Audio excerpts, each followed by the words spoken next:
सच्चा सौदा डेरा की बात करें तो राम रहीम के बाहर निकलने के बाद से ही अब चर्चाओं का बाजार गर्म है, क्योंकि एक तरफ विधानसभा चुनाव है और इस बीच उनकी पैरोल की खबर जैसे ही सामने आई है, तमाम प्रतिक्रिया अब सामने आने लगी है। उनके बाहर आने को लेकर भी लोगों का अलग अलग मानना है। रिपोर्ट देखिए।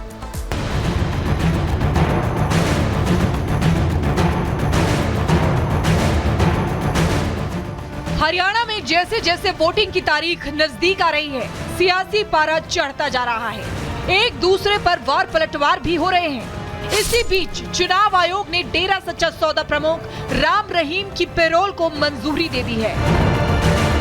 दरअसल हरियाणा में 5 अक्टूबर को वोट डाले जाएंगे और परिणाम 8 अक्टूबर को आएगा।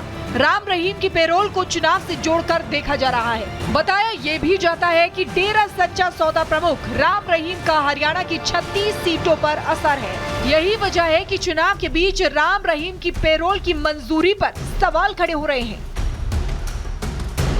हालांकि चुनाव आयोग ने डेरा सच्चा सौदा प्रमुख राम रहीम को सशर्त पैरोल दी है। पहला, जेल से बाहर आने के बाद राम रहीम हरियाणा में नहीं रहेंगे। दूसरा, राम रहीम कोई भी पॉलिटिकल एक्टिविटी में शामिल नहीं होंगे। तीसरा, डेरा सच्चा सौदा प्रमुख सोशल मीडिया पर चुनाव प्रचार नहीं करेंगे। यौन शोषण और मर्डर केस में राम रहीम रोहतक जेल में सजा काट रहे हैं। पैरोल के दौरान राम रहीम उत्तर प्रदेश के बरनावा आश्रम में रहेंगे।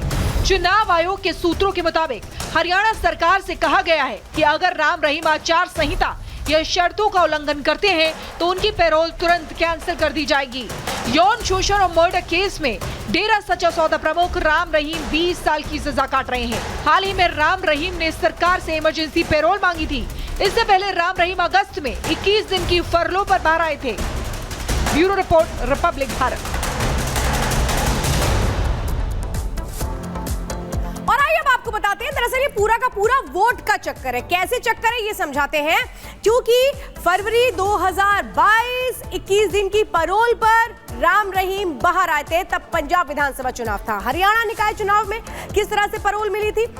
2022 में 30 दिनों के लिए वो बाहर आए थे। उस वक्त ये निकाय चुनाव चल रहे थे, यानी कि कैसे चुनाव के वक्त पैरोल पर बाहर आते रहे हैं राम रहीम, ये आपको बता रहे हैं। अब इसी तरह से आदमपुर उपचुनाव में भी बाहर आए थे 40 दिनों के लिए। अक्टूबर 2022 में 40 दिनों के लिए आए थे।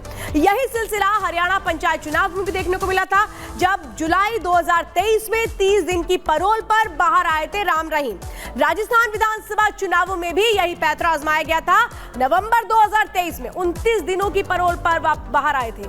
हरियाणा विधानसभा चुनाव में भी यही किया गया। और बाहर कब आए? सितंबर 2024, यानी कि ये कहें कि 1 दिन पहले, और 20 दिनों की पैरोल पर बाहर आए हैं। यानी कैसे कैसे पैंतरेबाजी होती रही चुनावों में, ये देखने को मिलता रहा है।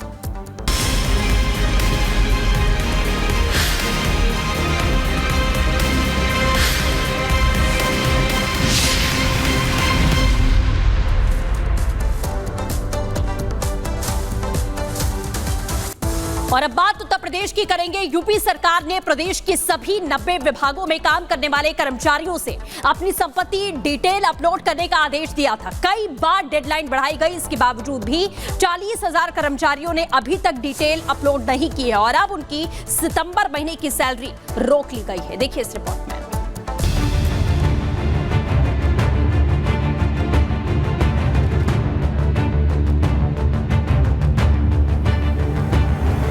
भ्रष्टाचार पर वार और विकास की सौगात, सीएम योगी के काम करने का यही मूल मंत्र है। प्रदेश में भ्रष्टाचार पर जीरो टॉलरेंस की नीति पर काम कर रही योगी सरकार अब सरकारी विभागों पर भी नकेल कस रही है। इसको लेकर योगी सरकार ने आदेश जारी किया था कि राज्य के सभी कर्मचारी 30 सितंबर तक अपनी चल अचल संपत्ति का ब्यौरा जमा कर दें, नहीं तो उनका वेतन रोक दिया जाएगा। आदेश के मुताबिक अब समय सीमा खत्म हो चुकी है। ऐसे में संपत्ति की जानकारी नहीं देने वाले, लापरवाही बरतने वाले कर्मचारी का वेतन रोक दिया गया है। संपत्ति की जानकारी नहीं देने वाले कर्मचारियों का वेतन रोकने के साथ साथ विभागीय कार्रवाई की भी बात कही जा रही है। तो वहीं सरकार ये भी जांच कराएगी कि कर्मचारियों ने संपत्ति का ब्यौरा क्यों नहीं जमा किया।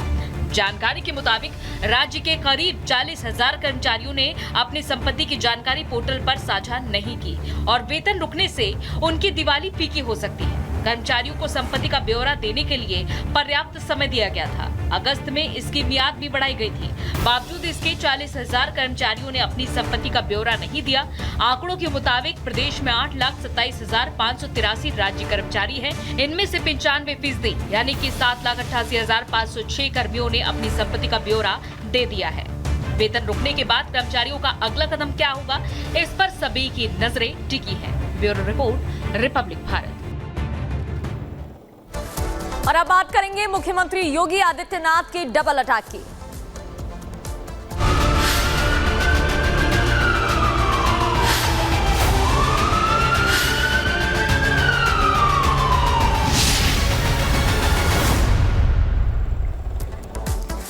तो मुख्यमंत्री योगी आदित्यनाथ की सरकार में अगर योगी पुलिस की बात करें और सरकार के एक्शन की बात करें तो डबल अटैक से अपराधियों में खलबली मची हुई है। क्यों? क्योंकि एक तरफ तो ऑपरेशन लंगड़ा है तो दूसरी ओर प्रशासन का बुलडोजर लगातार गरजता हुआ दिखाई दे रहा है, जिस वजह से अपराधी परेशान नजर आ रहे हैं। रिपोर्ट देखिए।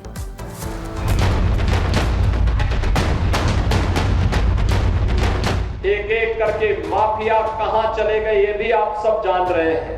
वे सभी गायब हो गए और जो बचे हैं वे भी अपनी अंतिम यात्रा की तैयारी कर रहे होंगे।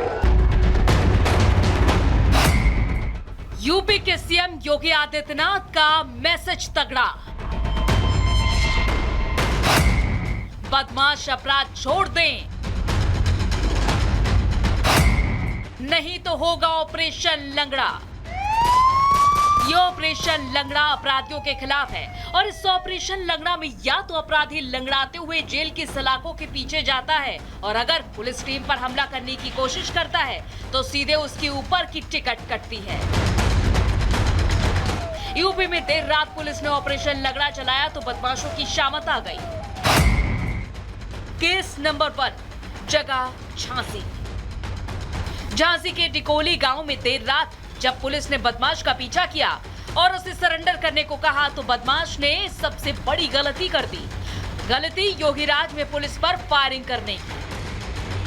फिर क्या था, पुलिस ने बदमाश सद्दाम को चारों तरफ से घेरा और उसके पैर में गोली मार दी, जिसके बाद घायल बदमाश सद्दाम ठीक से चलने के लायक भी नहीं रहा और पुलिस उसे कंधे पर उठाकर इलाज के लिए अस्पताल ले गई।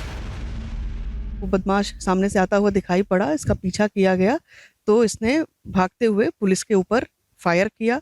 सेल्फ डिफेंस में पुलिस के द्वारा जो फायर किया गया वो इस बदमाश के दाहिने पैर में लगा है। पुलिस ने बदमाश के पास से एक बिना नंबर की बाइक, एक तमंचा और एक कारतूस बरामद की है। बदमाश सद्दाम समाज के लिए कितना बड़ा खतरा बना हुआ था, इस बात का अंदाजा आप इसी बात से लगा सकते हैं कि इसके ऊपर यूपी के अलावा मध्य प्रदेश के विभिन्न थानों में भी कुल मिलाकर 14 संगीन मुकदमे दर्ज हैं। ऑपरेशन लंगड़ा केस नंबर 2, जगह बुलंदशहर यूपी। देर रात बुलंदशहर पुलिस की भी 3 शातिर बदमाशों से मुठभेड़ हुई और गोली लगने से शातिर बदमाश महेंद्र घायल हो गया, जबकि पुलिस ने 2 फरार बदमाश वीरेंद्र और ऋषिपाल को गिरफ्तार कर लिया। 3 बाइक सवार व्यक्ति को पुलिस के द्वारा रुकने का इशारा किया गया। इस पर उक्त व्यक्तियों के द्वारा भागने का प्रयास किया गया एवं पुलिस पार्टी के ऊपर फायरिंग की गई। आत्मरक्षा पुलिस के द्वारा जवाबी फायरिंग में एक बदमाश घायल हो गया है। ये 2 ऑपरेशन तो सिर्फ बानगी है। तकरीबन हर रोज यूपी पुलिस ऐसे एक्शन को अंजाम दे रही है। पुलिस की भाषा में ये बदमाशों के खिलाफ मुठभेड़ है, लेकिन समाजवादी पार्टी के मुखिया अखिलेश यादव ने इसे नया नाम दिया है। ऑपरेशन लंगड़ा का यूपी के बदमाशों में इतना खौफ तगड़ा है कि बदमाश रह रहकर अब रहम की गुहार लगा रहे हैं। कह रहे हैं कि बख्श दो, हम अपराध छोड़ देंगे। राह चलते हुए किसी बेटी के साथ अगर किसी ने छेड़छाड़ करके उसकी सुरक्षा में सेंध लगाने का कार्य करे क्या तो अगले चौराहे पर उस सोहदे का इंतजार यमराज कर रहा होगा। नहीं तो आज के पहले इंतजार कर रहे थे क्या काटने का? अब से कोई भी गुनाह नहीं करूंगा। ये तुम्हारे खिलाफ कितने मुकदमे पता है? हर बार मुझे माफ कर दो। अरे मार दिए जाओ तुम मानोगे? मुझे माफ कर दो। चलो स्टार्ट करो, गाड़ी वाड़ी ले चलो। यूपी में बदमाशों के अंदर ऑपरेशन लंगड़ा का इतना खौफ है कि बदमाश या तो खुद सरेंडर कर रहे हैं और जो नहीं मान रहे वो लंगड़ाते हुए जेल की सलाखों के पीछे जा रहे हैं। Bureau report, Republic Bharat.